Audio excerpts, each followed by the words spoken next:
ikdienišķa situācija, bet maina ļoti daudz. Var sakot, mamma atnāk pēc seansiem un stāsta. Tas, ko stāsta citi, bet šajā gadījumā viņa stāsta, bija situācija. Ēd brokastis. Viņa patās blakus virtuvē, mājās 5-gadīgais bērns, ēd un netīšām šo bļodiņu pastumj un nokrīt uz zemes. Uz augšpēdus bļoda stāv zemē. Kāda būtu situācija līdz šim?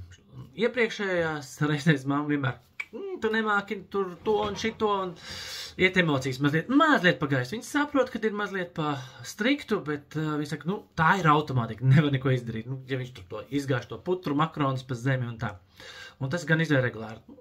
Bet nevis ir speciāli, bet netīšām tam puikam sanāk. Bet teikt, viņa pati bija pārsteigta, un vēl pārsteigtāks bija bērns.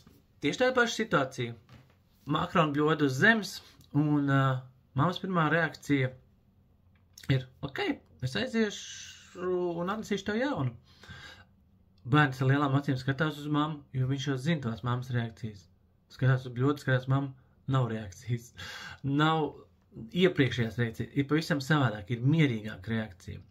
Un tas arī ir, ja smadzenes vairs nav šajā tā saucamā izdzīvošanas funkcijā, bet viņi reaģē mierīgāk šī automātika. Mēs negaidītās situācijas uztveram daudz mierīgāk. Un, protams, ir ieguvēji visi. Tā kā mēs varētu teikt tāds mazs Riga Brain seans gāžu lielu stresu. Tiekamies seansos. Čau!